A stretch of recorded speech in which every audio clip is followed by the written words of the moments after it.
Bismillahirrahmanirrahim. Assalamualaikum warahmatullahi wabarakatuh. Sebelumnya kami di sini mohon maaf karena kami menampilkan presentasi melalui video. Kami di sini dari kelompok 3 yang beranggotakan Adhikara Prabowo, saya sendiri Dika Triana, Imelda Wenda, dan Grandi Wicaksono. Kami di sini akan mempresentasikan materi jurnalistik pada masa demokrasi. Adapun pemateri pertama yang akan disampaikan oleh saudara Adhikara Prabowo, kedua saya sendiri Dika Triana, ketiga Imelda Wenda, keempat Grandi Wicaksono. Selanjutnya presentasi akan segera dimulai. Kepada masing-masing pemateri kami persilakan. Baik, di sini saya akan menjelaskan teori apa yang cocok diterapkan di Indonesia pada masa demokrasi.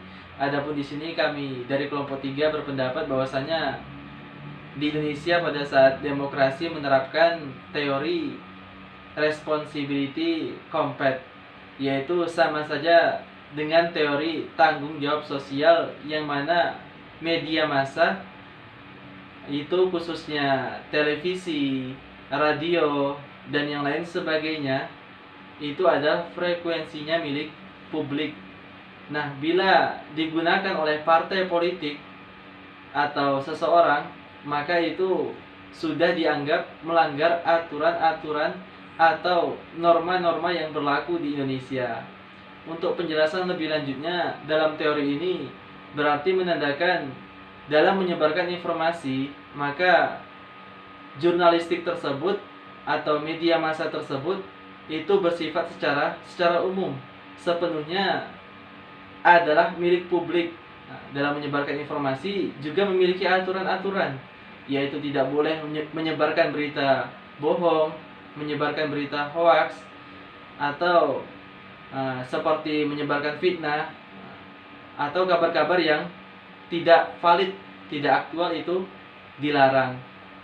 Nah, nanti ketika informasi tersebut sudah disebarkan, maka publik atau masyarakat harus bisa menyaring informasi tersebut secara benar dan secara baik.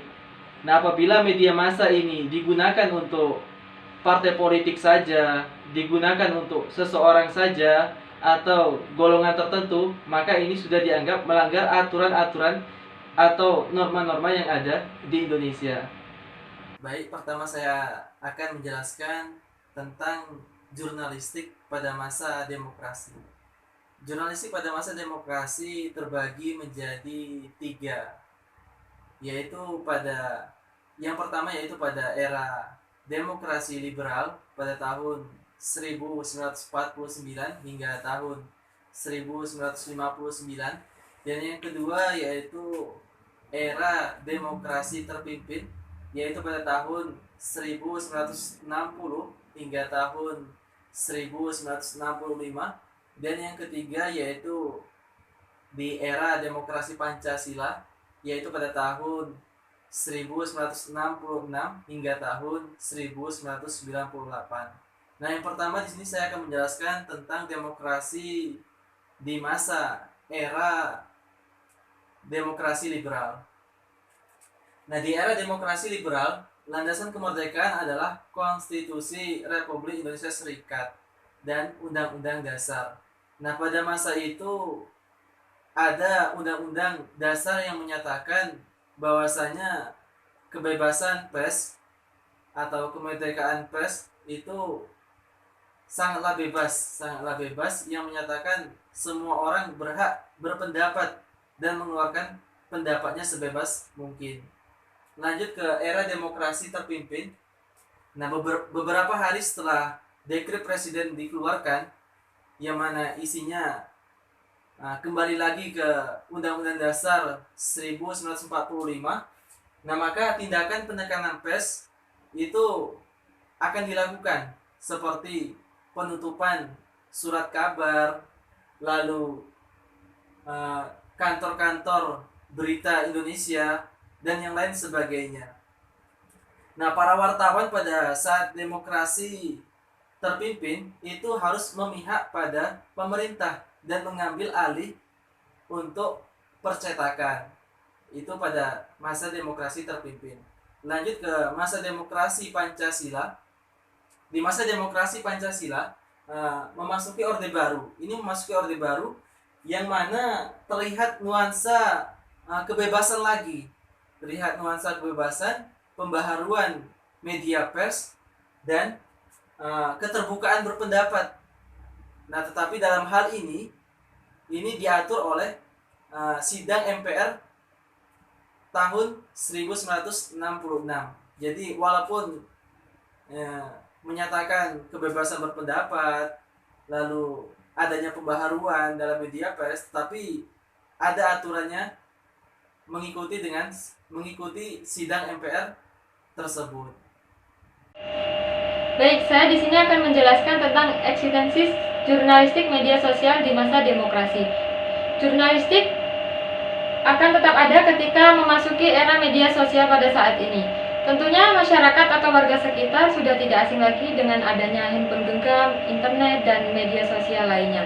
Dan para jurnalis pun akan semakin berkembang pesat karena adanya media sosial saat ini, karena mereka lebih mudah untuk menyebarluaskan hasil produksi mereka melalui media sosial ini. Nah, di tampilan ini ada contoh gambar di mana ada orang-orang yang sedang menggunakan HP, mereka saling mencari informasi, menyebarluaskan informasi, dan yang utama itu untuk memudahkan kita berkomunikasi kepada orang lain. Saya akan melanjutkan tentang kebebasan pers, di mana kebebasan pers ini memiliki tanggung jawab dan arti penting dalam demokrasi. Banyak peran yang dilakukan media massa dalam menjalankan fungsi pers dan mewujudkan sistem negara yang demokrasi. Namun, agar media massa dapat dikatakan demokrasi dalam menjalankan fungsinya, terutama dalam menunjang informasi, maka perlu kebebasan pers dalam menjalankan tugas dan fungsinya secara profesional. Baik, saya akan melanjutkan pembahasan, yaitu jurnalistik pada masa demokrasi memiliki aturan larangan. Yang pertama menyebarkan hoax. Itu sebagai contohnya contohnya berita hoax yang lewat media sosial. Yang keduanya menyebarkan kebencian. Kita sebagai mahasiswa menyebarkan kebencian lewat media sosial. Yang ketiganya kontes pencabulan dan pornografi. Itu contohnya yang kita lakukan pornografi yang hal-hal negatif yang tidak baik punya itu sudah dilarang. Terus yang keempatnya promosi saat yang tidak layak dikonsumsi.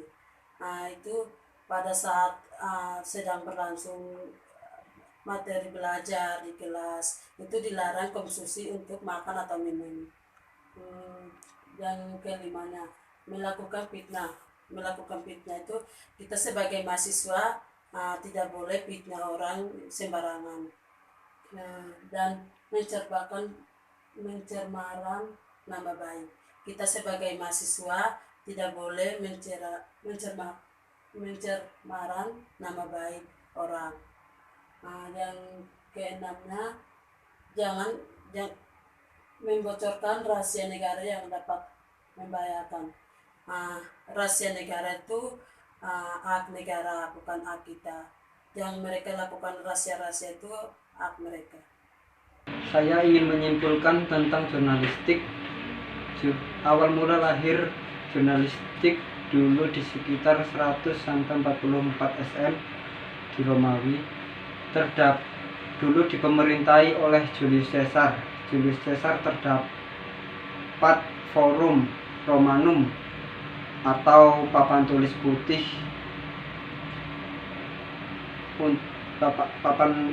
papan tulis putih untuk menyampaikan suatu aspirasi kepada rakyat atau informasi dan berita. Julius Caesar disebut Bapak Pers. Inilah sebagai dasar jurnalistik untuk menyampaikan suatu informasi. Yang selanjutnya masih dikembangkan oleh para jurnalistik media sosial adalah suatu ajang kebutuhan bagi semua kalangan untuk mengetahui suatu sosial, politik, dan ekonomi. Jadi selama kita mengikuti, maka kita tidak akan tertinggal oleh informasi tersebut. Baik, itulah hasil presentasi dari kelompok kami. Apabila ada kesalahan dan kekurangan kami mohon maaf. Apabila ada yang ingin memberikan saran atau masukan, dipersilakan. Terima kasih untuk semuanya. Saya akhiri. Wassalamualaikum warahmatullahi wabarakatuh.